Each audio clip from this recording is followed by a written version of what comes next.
Hello everyone, welcome to our EPH video guys. Let's continue our demography chapter. योभन्दा अगाडिको भिडियोमा हामीले डेमोग्राफीको introduction पढ्यौं। Introduction पछि के चाहिँ यसमा युज हुन्छ भन्ने खालका कुराहरू पढ्यौं। के कुराहरू त्यसको हिस्ट्रीहरुको बारेमा पढ्यौं। अब आजको यो भिडियोमा चाहिँ हामी sources of population related data जुन अस्ति हामीले आइडिया लियौं त्यसैको बारेमा स्टडी गर्छौं। जस्तै सोर्सेजमा एउटा प्राइमरी सोर्सेज हुन्छ, एउटा सेकेन्डरी सोर्सेज हुन्छ। प्राइमरी सोर्सेजमा census, vital registration system, sample survey, administrative record पर्छ भनेर यहाँ चाहिँ चार्टमा देखाइएको छ। र भाइटल रजिस्ट्रेसन सिस्टम भित्रै पनि birth registration, death registration, marriage registration, divorce registration र माइग्रेसन रजिस्ट्रेसन पर्छ। सेकेन्डरी सोर्सेजमा चाहिँ books and magazine, individual and organisations, institution and research books, journals and papers हुन्छ भनेर हामीले पढ्यौं है। अब यही कुरा यहाँ फेरि मैले एकदम फोकस गर्नलाई र एकदमै इम्पोर्टेन्स देखाउनलाई रिपिट गरिरहेको छु। यो 4-5 चोटि रिपिट हुन्छ।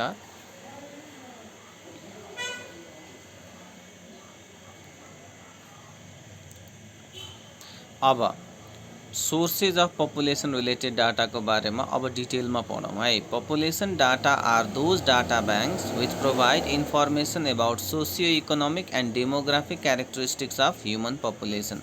ह्यूमन पपुलेसन को बारे में सोसाइटी को अवस्था, इकोनोमी को अवस्था वा डेमोग्राफी को अवस्था देखाउने सोर्सलाई नै हामी पपुलेसन डाटा भन्छौं है। त्यसले के को बारेमा इन्फर्मेसन दिन्छ त? बर्थ कहिले भयो, कतिवटा भयो, डेथ कतिजनाको भयो, माइग्रेसन कतिजनाले माइग्रेट गर्यो, म्यारिज, डाइभोर्स, एज पपुलेसनको एज कति छ, sex, religion, caste, language, occupation, size, situation, distribution, यी सब कुराहरू चाहिँ पपुलेसनको बारेमा चाहिँ यसले आइडिया दिन्छ। यिनै पपुलेसन डाटाहरू हुन्। त्यही पपुलेसन डाटाहरूको पहिलो सोर्स चाहिँ प्राइमरी सोर्स हो भने दोस्रो चाहिँ के हो? सेकेन्डरी सोर्स हो। त्यसको डिटेलमा हामी पढ्छौं। अब त्यसपछि चाहिँ कुरा बुझ्नुपर्ने कुरा के छ भन्दाखेरि प्राइमरी सोर्सको बारेमा। प्राइमरी सोर्स भनेको के हो? प्राइमरी सोर्स भनेको फर्स्ट ह्यान्ड इन्फर्मेसन। जस्तै तिमीहरू छौ रे, तिमीहरू गएर डाइरेक्ट डुअर टु डुअर कुनै पनि डाटा कलेक्ट गर्यौ रे, तिमीहरू आफै चाहिँ एक्सपेरिमेन्ट गर्यौ रे, अब्जर्भेसनबाट तिमीहरूले नै डाटा निकाल्यौ रे भने त्यो चाहिँ प्राइमरी सोर्स हुन्छ। त्यसलाई फर्स्ट ह्यान्ड इन्फर्मेसन पनि भनिन्छ। अब यो चाहिँ इन्फर्मर्सहरूको डाइरेक्ट कन्ट्याक्टमा, इन्डिभिजुअल्स या इन्स्टिट्युसन्सको डाइरेक्ट कन्ट्याक्टबाट के गरिन्छ? इन्फर्मेसन्सहरू कलेक्ट गरिन्छ। डाइरेक्ट कन्ट्याक्ट भनेको कि त अब्जर्भेसन, कि त एनालाइसिस, एक्सपेरिमेन्टेसनहरू अन्तर्गत पर्यो सबै कुराहरू। अब यहाँ पिक्चर देखाएको छ। यहाँ एउटा मान्छेले अर्को मान्छेसँग सिधै प्रश्न सोधेर उसँग डाटा लिइराछ चाहिँ त्यो मान्छे के भयो? यो कलेक्टरको लागि प्राइमरी सोर्स भयो। या उसले कलेक्ट गर्ने डाटा के हो? प्राइमरी सोर्स हुन्छ। अब primary source of population data के हुन्छ? एउटा सेन्सस हुन्छ, दोस्रो भाइटल रजिस्ट्रेसन सिस्टम, तेस्रो स्याम्पल सर्वे र चौथो एडमिनिस्ट्रेटिभ रेकर्ड हुन्छ भनेर बुझ्नु पर्यो। अब चाहिँ केही क्वेशन्सहरू छ। यो क्वेशन्सहरू तिमीहरूले ट्राई गर्नु। जस्तै पहिलो, define population data, what information it provides. हामीले अघि पढिसक्यौं। So the sources of population data in a chart. चार्टमा देखाउ रे कुन कुन सोर्सेज हो त्यसको नाम भनेपछि अगाडि चार्ट थियो नि त्यही बनाउने। Define primary source of data, यो तिमीहरू आफै ट्राई गर। अनि चाहिँ name the types of primary sources of data, जुन चारवटा हामीले अगाडि पढ्यौ त्यही कुराको नाम लेख्नु पर्यो। अब सेन्सस को बारेमा हामी पढौं। Census is the principal source of population data हो। पपुलेसन डाटा को मेन सोर्स, प्रिन्सिपल सोर्स भनेकै सेन्सस हुन्छ। यो भन्दा ठुलो सोर्स केही हुँदैन। सबैभन्दा ठुलो, सबैभन्दा मेन सोर्स भनेकै सेन्सस हुन्छ। सेन्सस भन्ने वर्ड ल्याटिन भाषाको शब्द सेन्सियरबाट चाहिँ डिराइभ भएको हो। यो सेन्सियरको मिनिङ के हुन्छ? भ्याल्यु कि त ट्याक्स है। यो किन भन्दाखेरि हिस्ट्रीमा अहिले भन्छु, हिस्ट्रीमा चाहिँ हामीले के थाहा पाउँछौँ भन्दाखेरि सेन्ससको अवधारणा चाहिँ ट्याक्स कलेक्सनबाट, ट्याक्स कलेक्सनको लागि त पपुलेसनको बारेमा इन्फर्मेसन चाहियो, डुवर टु डुवर गर हो, त्यहाँबाट आएको भएर यो वर्ड चाहिँ त्यहाँबाट डिराइभ भएको हो। It is the process of enumerating the entire population of a country at a particular time. भन्नुको अर्थ एउटा देशमा भएका सबै जति जनता छ सबैको बारेमा इन्फर्मेसन एकैचोटि कलेक्ट गर्नलाई नै हामी के भन्छौँ, सेन्सस भन्छौँ। यो चाहिँ नेपालमा प्रत्येक 10 वर्षमा गरिन्छ। किन यत्रो लामो पिरियड, किन वर्ष वर्षमा गरिँदैन भन्दाखेरि यसको लागि त पुरै जनताको बारेमा सर्वे जस्तो गर्नु पर्यो नि त, इन्फर्मेसन कलेक्ट गर्नु पर्यो।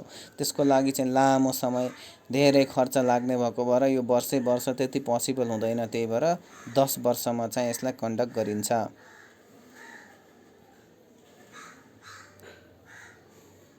नेपालमा चाहिँ सबभन्दा पहिला सेन्सस 1968 बीएसमा भनेको 1911 एडीमा सुरु भएको थियो र नेपालमा पछिल्लो पटक जुन सेन्सस भयो त्यो 2011 एडी भनेको 2068 र अब नयाँ सेन्सस 2078 मा हुन्छ। भन्नुको अर्थ 2021 मा चाहिँ नयाँ सेन्सस हुन्छ। अब नयाँ सेन्सस हुन्छ। अब सेन्ससले के इन्फर्मेसन दिन्छ भन्दाखेरि यसले ओभरअल सबै डाटा, पपुलेसनको age, sex, caste, language, literacy, occupation, marital status र लगायत अरू सोसियो इकोनोमिक डेमोग्राफिक इन्फर्मेसन सबै दिन्छ त्यसले।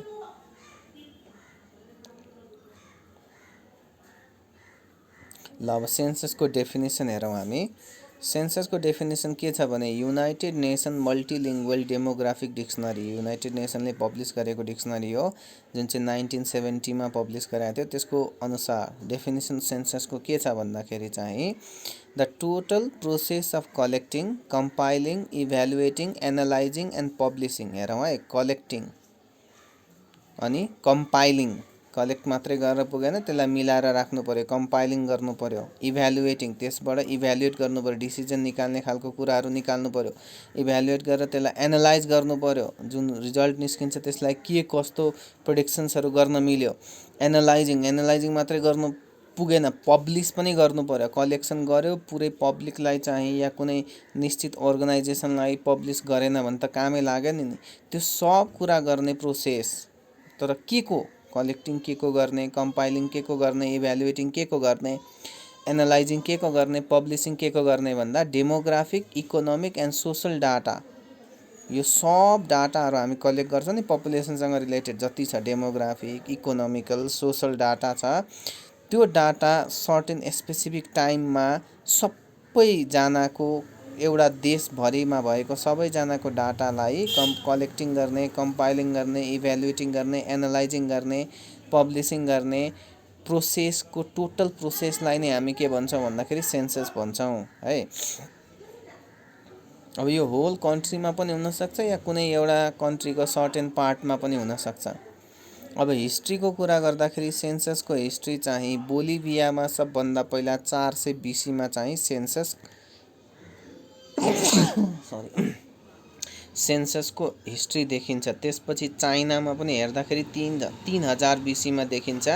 इजिप्टमा 2500 BC मा चाहिँ सेन्सस सुरु भए देखिन्छ भने इन्डियामा चाहिँ अशोका राजाको पिरियडमा लगभग 330 BC देखि 270 BC मा चाहिँ सुरु भएको देखिन्छ सेन्ससको कुरा।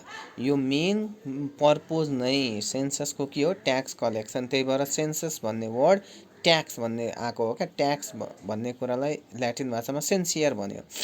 अनि ट्याक्स कलेक्सन मेन पर्पोज थियो त्यतिखेर सेन्सस लिनुको, किनकि जनताको बारेमा थाहा भयो भने न ट्याक्स दिन सजिलो भयो। त मेन सेन्सस लिने पहिलेको मेन काम भनेको ट्याक्स कलेक्सनको लागि थियो।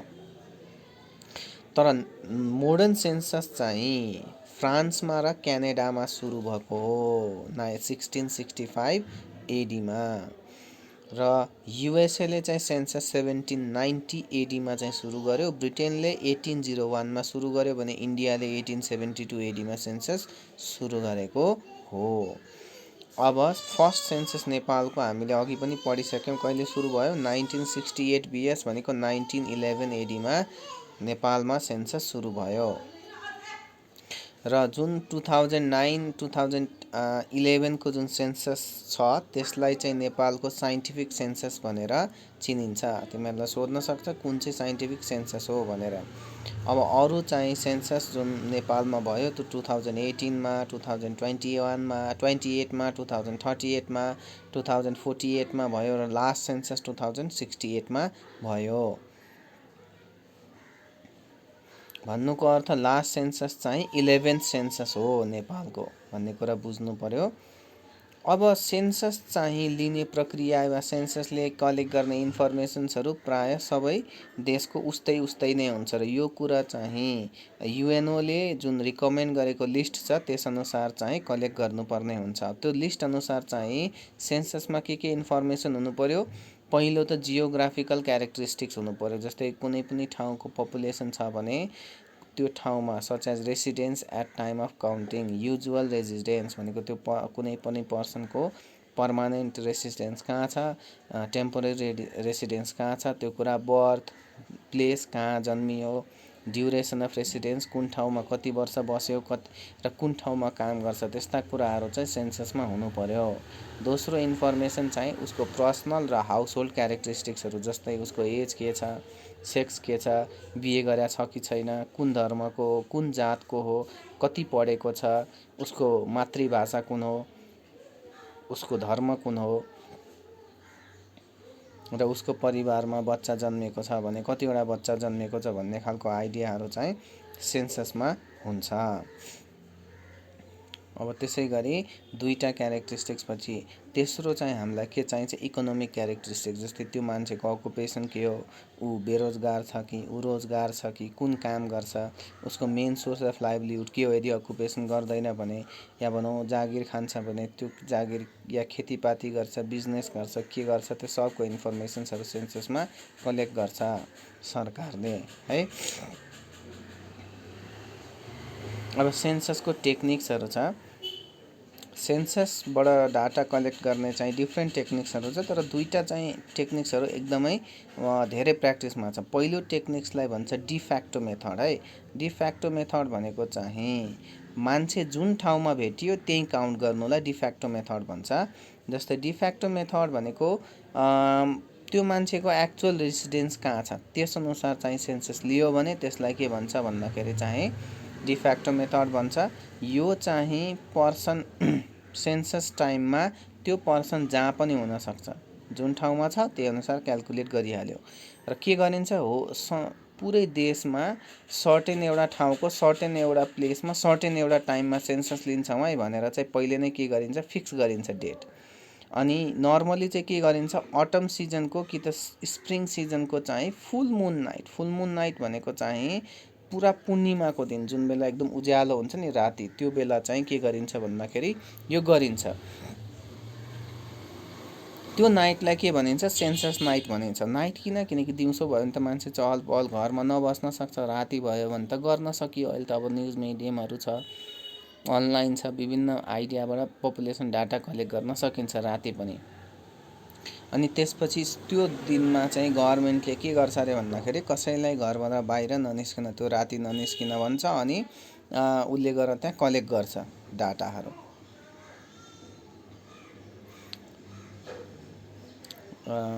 यो चाहिँ के भयो भन्दाखेरि चाहिँ डिफ्याक्टो मेथड थियो अघिको। अब डिजियर मेथड भनेको मैले अघि नै हाइलाइट गरेँ। डिफ्याक्टो मेथड भन्दा डिजियर मेथड चाहिँ बढी साइन्टिफिक हो र यो मेथड नै नेपालमा एप्लाई गरिन्छ। अब मान्छेलाई आफ्नो ओरिजिनल रेसिडेन्सको आधारमा तपाईँ त्यही घरमा बस्नुहोस्, त्यो राति हामी फिक्स आउँछौँ भनेर कलेक्ट गर्नुको साटो मान्छे कहाँ बसिरहेछ, उसको युजुअल रेसिडेन्स कहाँ छ त्यसअनुसार कलेक्ट गरिन्छ, काउन्ट गरिन्छ। अब de jure method of census is that in which people are counted at that permanent residence. उनीहरूको पर्मानेन्ट रेसिडेन्स कहाँ छ त्यहाँ चाहिँ कलेक्ट गरिन्छ। पिपुललाई चाहिँ मर्निङमा कि त दिउँसो कि त इभिनिङ जुन बेला पनि काउन्ट गर्न सकिन्छ। कमसेकम यो इन्फर्मेसन कलेक्ट गर्न 2 हप्ता लाग्छ अरे। बढी साइन्टिफिक छ किनकि त्यो राति एक दिन कलेक्ट गर्नुभन्दा 2 हप्ता अलिक टाइम लगाएर आनन्दले पर्मानेन्ट रेसिडेन्सको आधारमा कलेक्ट गर्यो भने इन्फर्मेसन मजाले कलेक्ट गर्न सकियो। अब सेन्ससले it provides the complete information of demographic, social, cultural and economic characteristics of human population. यो एडभान्टेज अफ सेन्सस भयो। दोस्रो, यो चाहिँ इकोनोमिक प्लानर या पोलिसी मेकर्स भनेको कुनै पनि देशमा अब त्यसको इकोनोमी बजेटहरू पास गर्छ, देशले के कति खर्च गर्ने, केमा खर्च गर्ने भन्ने खालको कुराहरू प्लानिङ गर्ने जुन इकोनोमिक प्लानरहरू हुन्छन् या देशको विकासका नीतिहरू बनाउने जुन पोलिसी मेकर्सहरू हुन्छन्, तिनीहरूले देशको विकासको लागि प्लान गर्न पनि हेल्प भयो। यति पपुलेसन थाहा छ, यो एजको छ, यो सेक्सको छ, यो यति अकुपेसनवाला छ, यति छैन, यति हेल्दी छ, यति अनहेल्दी छ भन्ने खालको कुराहरूले विभिन्न पोलिसीहरू निकाल्न सजिलो भयो। अर्को एडभान्टेज के छ भने यो रिसर्च वर्कको लागि पनि यसलाई युज गर्न सकिन्छ। अब अहिले यस्तो कुराको बारेमा स्टडी गर्यो भने भविष्यमा कति पपुलेसन हुन्छ त, त्यस्तो ट्रेन्डलाई पनि प्रोजेक्ट गर्नलाई यसले हेल्प गर्छ। यसले होल पपुलेसनको डाटालाई इन्क्लुड गर्छ, त्यही भएर यो most reliable source of population data हो। यो एडभान्टेज अफ सेन्ससको बारेमा कुरा गऱ्यौँ। अब डिसएडभान्टेजको बारेमा कुरा गरौँ। यो चाहिँ 10 दिनमा मात्र 10 वर्षको अवधिमा क्यारिड आउट हुने भएको भएर यसले इयरली डाटा चाहिँ हामीलाई प्रोभाइड गर्दैन। यो एउटा प्रब्लम छ, किनकि 10 वर्षको डाटा दियो, अब 10 वर्षभित्र जे पनि परिवर्तन हुनसक्छ, त्यही भएर ओभरअल डाटा चाहिँ यसले दिने भएको भएर स्पेसिफिक नदिने भएको भएर त्यो एउटा डिसएडभान्टेज भयो। यो चाहिँ कस्टली हुन्छ र require large number of people to collect information. Obviously त्यत्रो पपुलेसनलाई कलेक्ट गर्न, डाटा कलेक्ट गर्न लामोमा धेरै मान्छे चाहियो र अलिक खर्चिलो पनि हुन्छ। यसको लागि त ट्रेन म्यान पावर चाहियो, जो पाए त्यसलाई चाहिँ पठाउन पाइएन। ट्रेन म्यान पावर पठायो भने कसरी कलेक्ट गर्ने, के गर्ने, कहाँ जाने, सबै कुरा थाहा हुन्छ। It requires all of the time and field work हो। धेरै टाइम पनि धेरै लाग्छ, फिल्ड वर्क पनि धेरै लाग्छ। अब यी चाहिँ डिसएडभान्टेजहरू भए। अब यहाँ मैले क्वेसन्सहरू दिएको छु, त्यो चाहिँ तिमीहरूले गर्ने। जस्तै what is the main source of population data, define census, from which word is it derive and what does that mean, describe the history of census in short, when was census started in Nepal, census of which year is regarded as scientific census, when was census recently taken in Nepal, what information is compulsory included in census, name two common method of tracking census, which one is practised in Nepal, explain both of them in brief, write the advantage and disadvantages of census. ल आज यति गरौँ। Thank you हेरेकोमा। आशा छ कि निकै बुझ्यो होला।